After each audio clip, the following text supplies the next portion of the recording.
Assalamualaikum warahmatullahi wabarakatuh.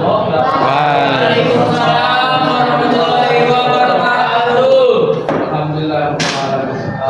Kita masih diberikan Allah Subhanahu wa taala dengan puasa, kesehatan, kesempatan, kekuatan dan khususnya nyawa masih ada di jasad kita masing-masing. Kenapa gitu? Karena kesempatan ini kita akan membahas tentang fardu kifayah. Fardu kifayah ini adalah inti dari kehidupan kita masing-masing. Yang merasa hidupnya lebih kekal itu salah. Yang kekal itu adalah Allah.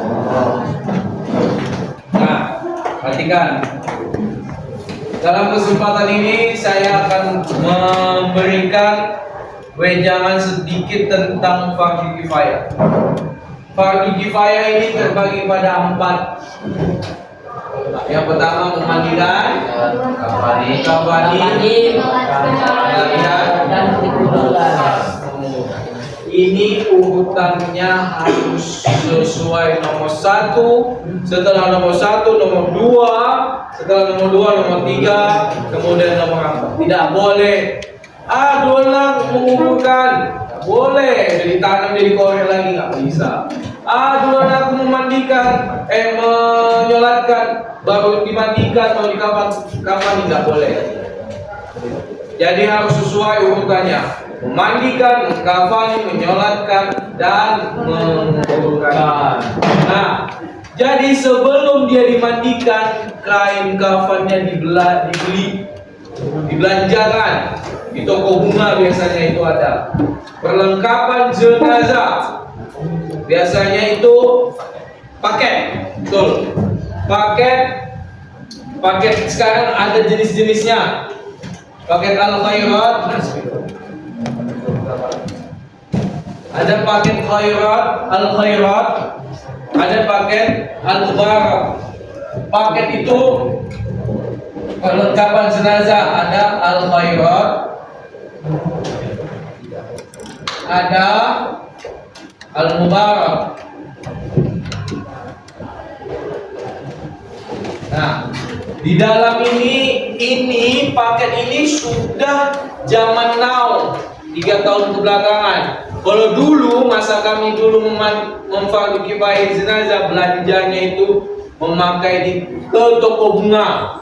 Tikarnya itu tikar pandan, sekarang bisa terpal warna-warni, plastik. Dan bunganya sudah dianyam, itulah kelebihan paket. Kain kafannya sudah bidangnya lebar, tidak lagi digunting-gunting, nggak per meter, 17 meter yang untuk laki-laki dewasa, untuk perempuan 20 meter, beda. Kenapa? Perempuan ada telepungnya, ada bajunya, tuh. Makanya yang wanita, tutuplah auratmu sebelum ditutupkan aurat. Maksudnya apa? Sholatlah kamu sebelumlah kamu sholatkan. Itu juga untuk kita semua. Bukan aurat itu hanya untuk laki-laki perempuan, tapi selama ini identik dengan perempuan saja. Aurat, tutup aurat. Bukan. Memang lebih banyak aurat yang ditutup itu adalah perempuan daripada laki-laki. Tapi sebenarnya kebanyakan sekarang ini yang saya lihat itu di luaran itu adalah laki-laki membuka aurat. Sudah sampai segini cara ponggol. Kita boleh pakai celana ponggol.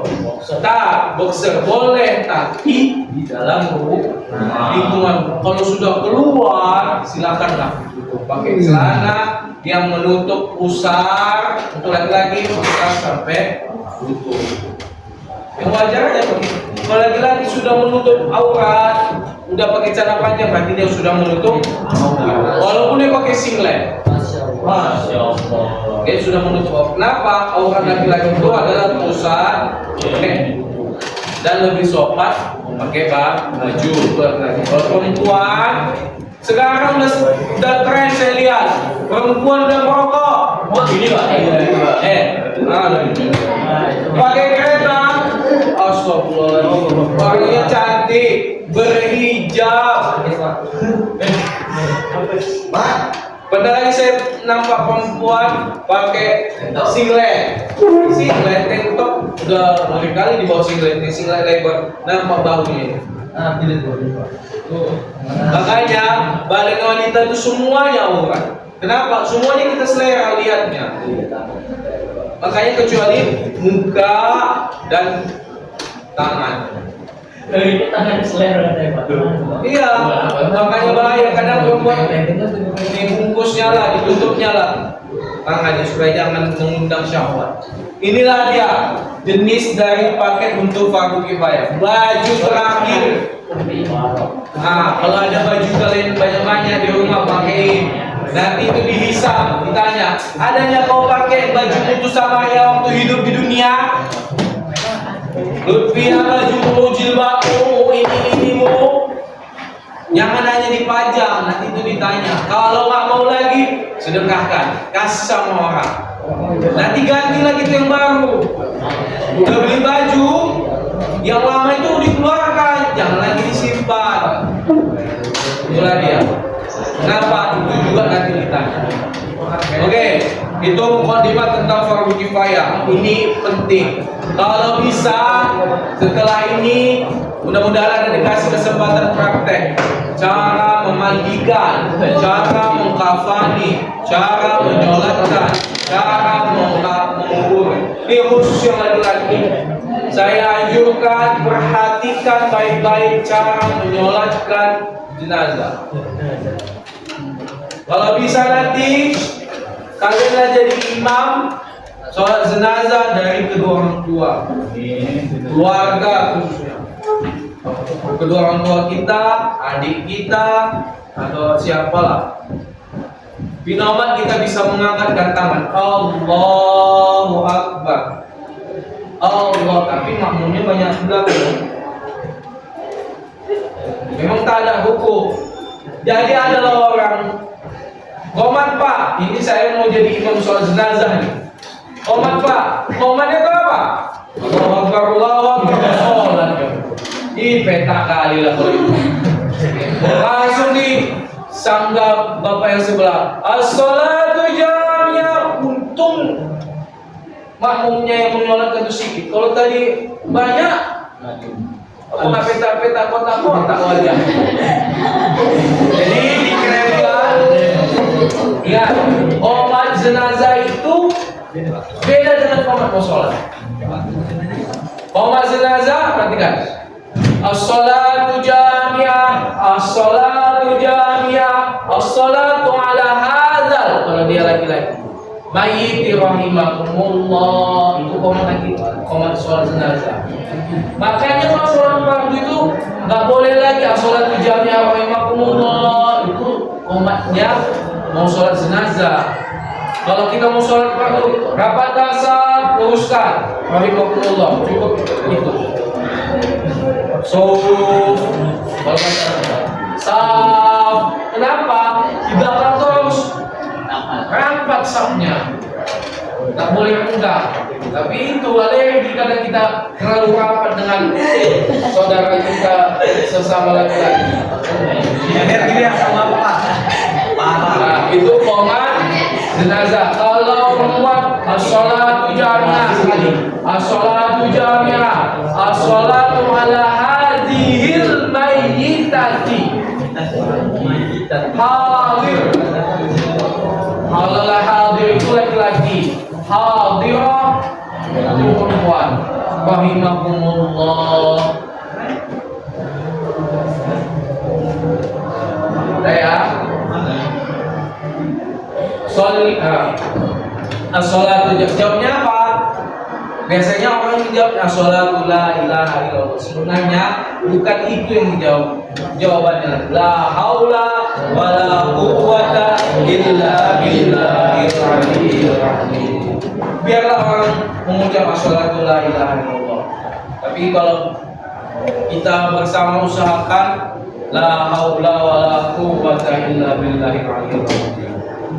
itu omatnya sholat jenazah. Itu letaknya nanti di nyolatkan. Ini udah mau habis. Ayo lanjut. Sekarang ke videonya.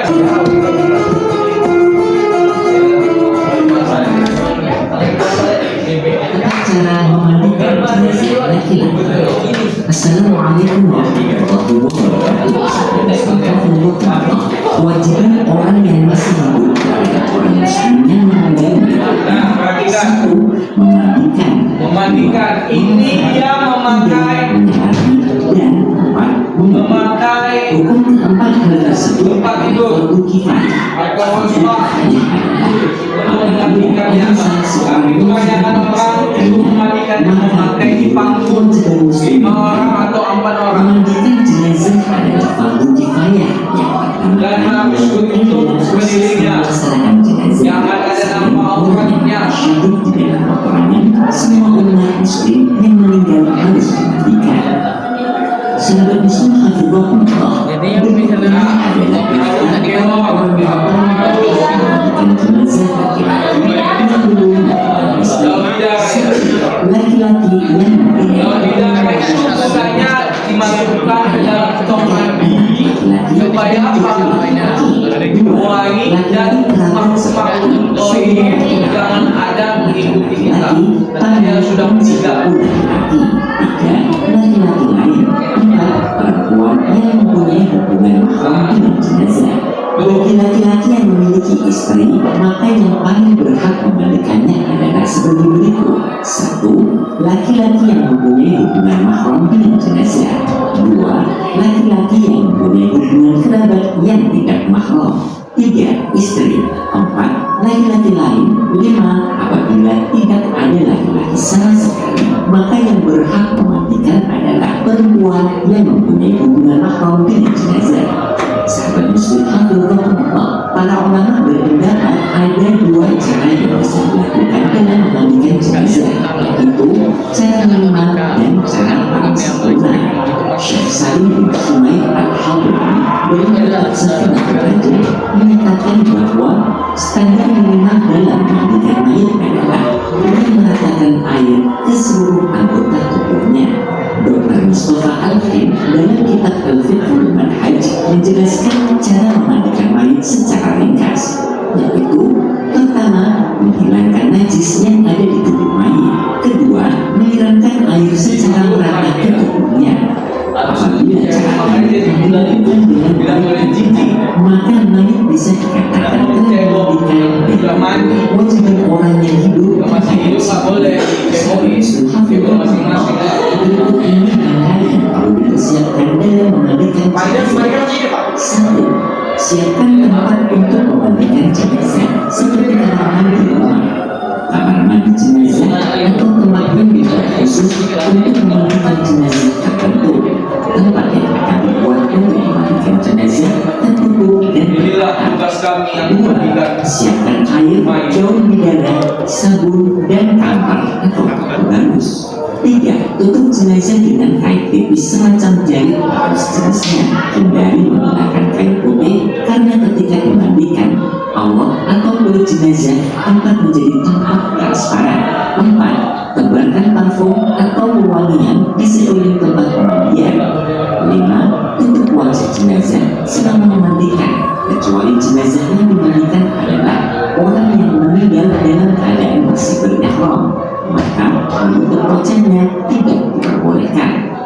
Enam, letakkan jenazah pada meja atau tempat yang telah disediakan untuk memandikan.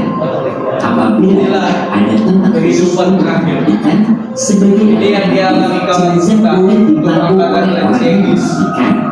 Tujuh, orang yang memandikan adalah orang yang amanah dan bisa menjaga rahasia. Amanah bisa menjaga rahasia. Kenapa banyak itu? Kadang terdapat satu, dua Yang meninggal itu bukan bagus semua.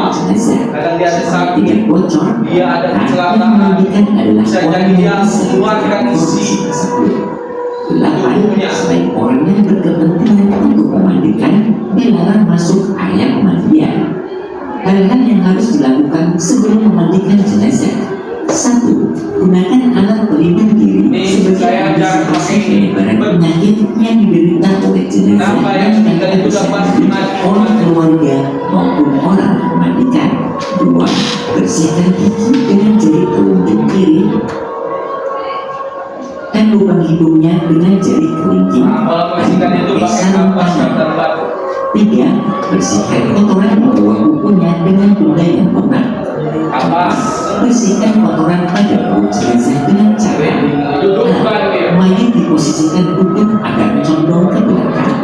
Tekan perut mayat berulang-ulang secara lembut dan perlahan dari atas sampai ke bawah. Makanya dia harus bersih. Pada saat mengangkat jenazah bagian kanan, maka orang yang berada di posisi kaki mengangkat paha kiri mayat.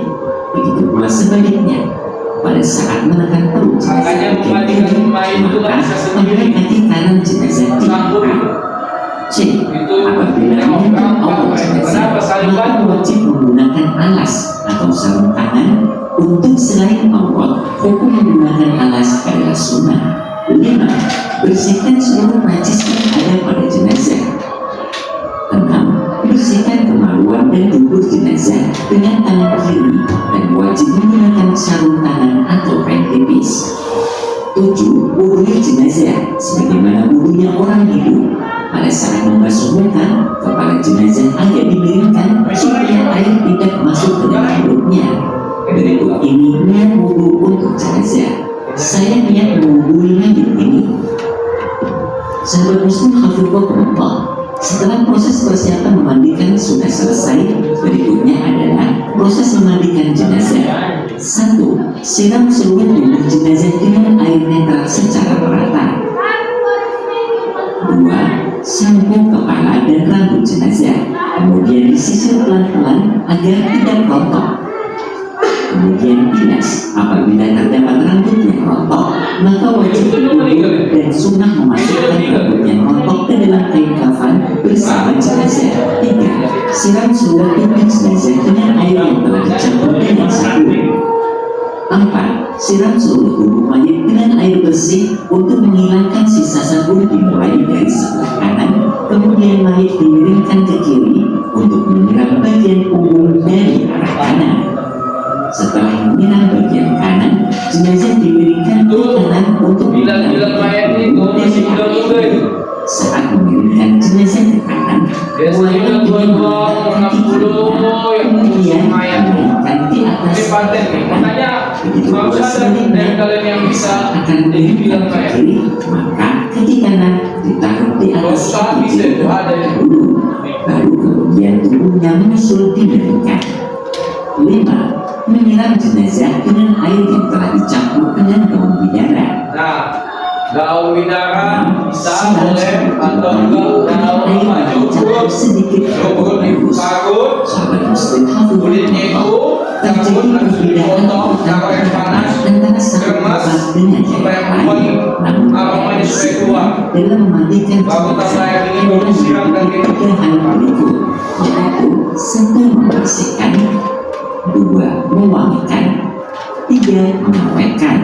Penggunaan air netral adalah untuk membersihkan, menggunakan daun bidara atau sabun adalah untuk mewangikan selain untuk membersihkan. Telepon.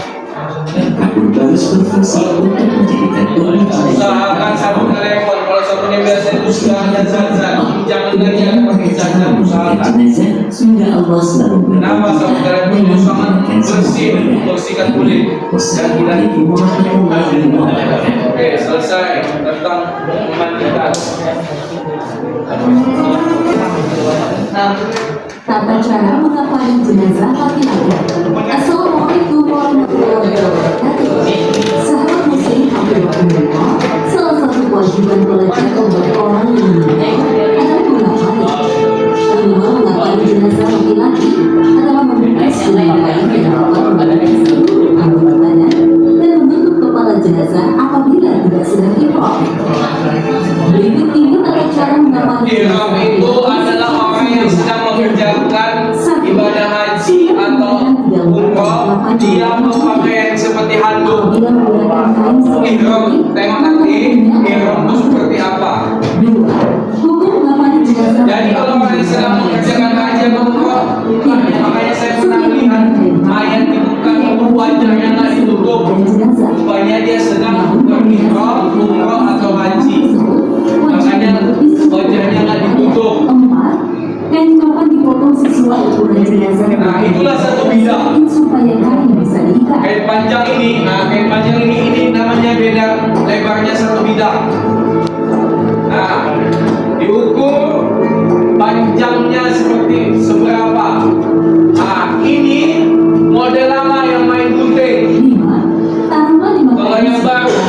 paket ini dia sudah dibentangkan saja. Nantinya ikatan tali akan berada di sebelah kiri.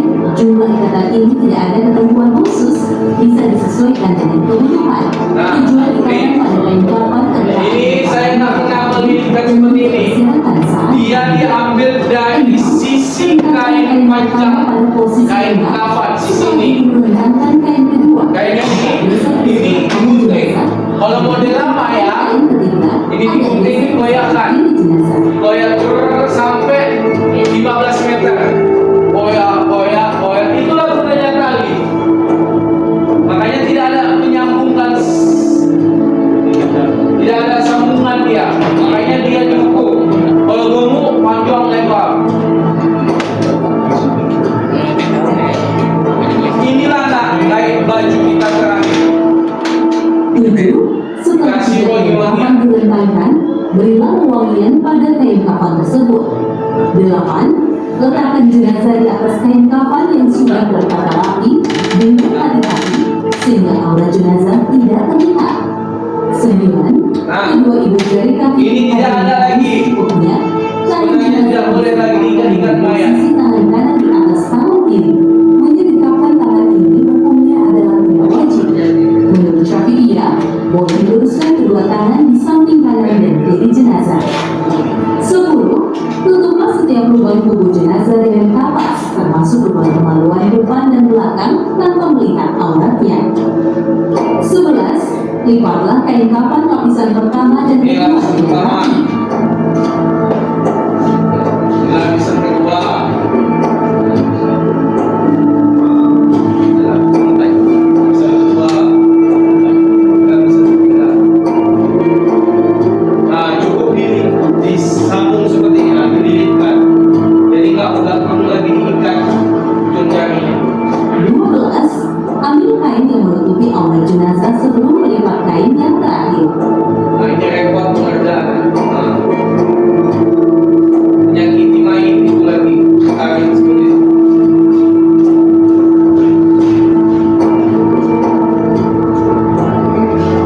13. Lipatlah kain yang terakhir untuk menutupi seluruh anggota badan jenazah. Ini biasanya di mulut. 14.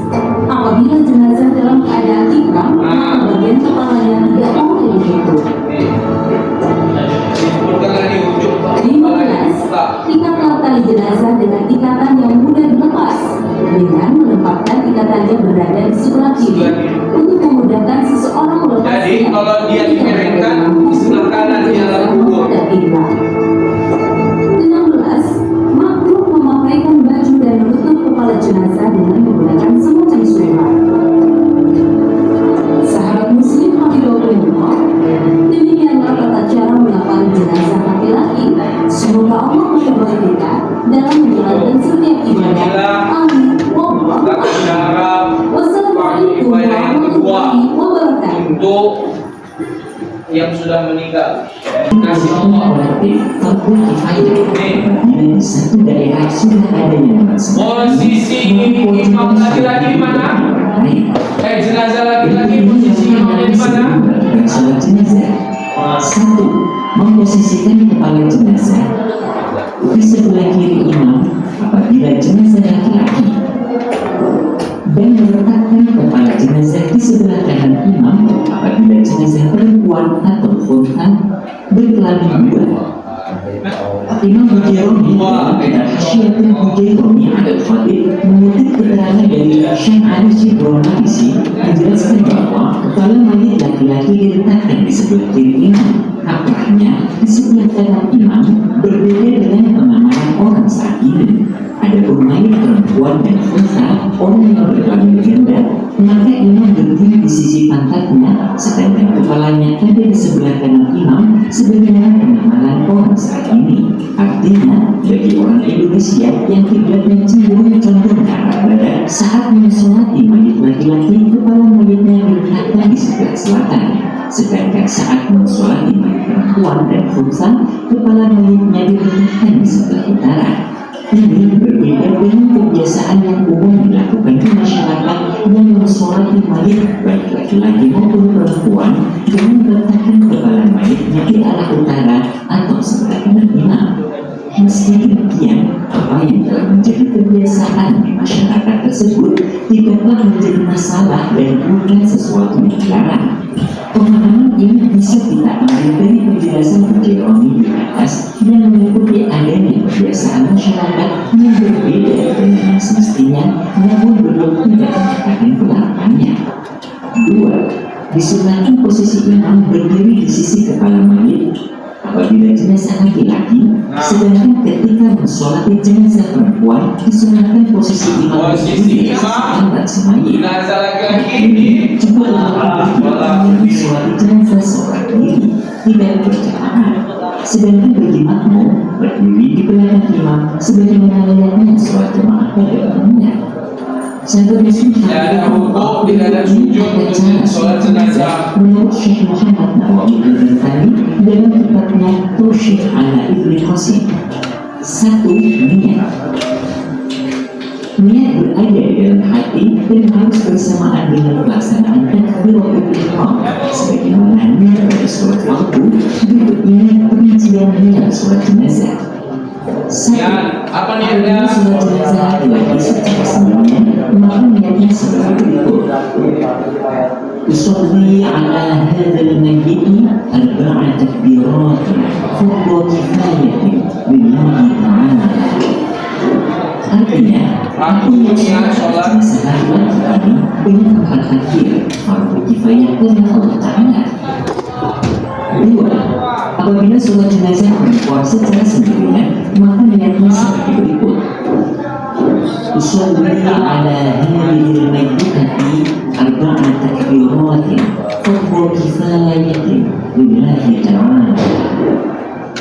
Artinya, aku yang sholat atas jenazah perempuan ini dengan 4 takbir fardhu kifayah karena Allah Ta'ala. 3. Apabila sholat jenazah berjamaah dan menjadi imam, maka niat sholat jenazah adalah sebagai berikut. 1. Apabila jenazah laki-laki, maka niatnya sebagai berikut. Usolli ala hadzal mayyit arba'a takbiratin fardhu kifayatin imaman lillahi ta'ala. Biasanya menjalankan jenazah tentunya Aku niat sholat atas jenazah lalu beramai-ramai itu termasuk penghormatan terakhir untuk si mayit. B. Apabila jenazah perempuan, maka niatnya sebagai berikut. Perempuan. Usolli ala hadhil mayyit fardhu kifayatin imaman lillahi ta'ala. Mayitan Artinya, aku yang sholat atas perempuan dengan 4 takbir fardhu kifayah menjadi imam karena Allah Ta'ala. 4. Apabila sholat jenazah berjamaah dan menjadi makmum, maka niat sholat jenazah pada jenazah laki-laki ataupun perempuan adalah seperti berikut. A. Apabila jenazah laki-laki, maka niatnya seperti berikut. Usolli ala hadzal mayyit arba'a takbiratin fardhu kifayatin imaman lillahi ta'ala. Ini harus dihafal, binamat. Artinya,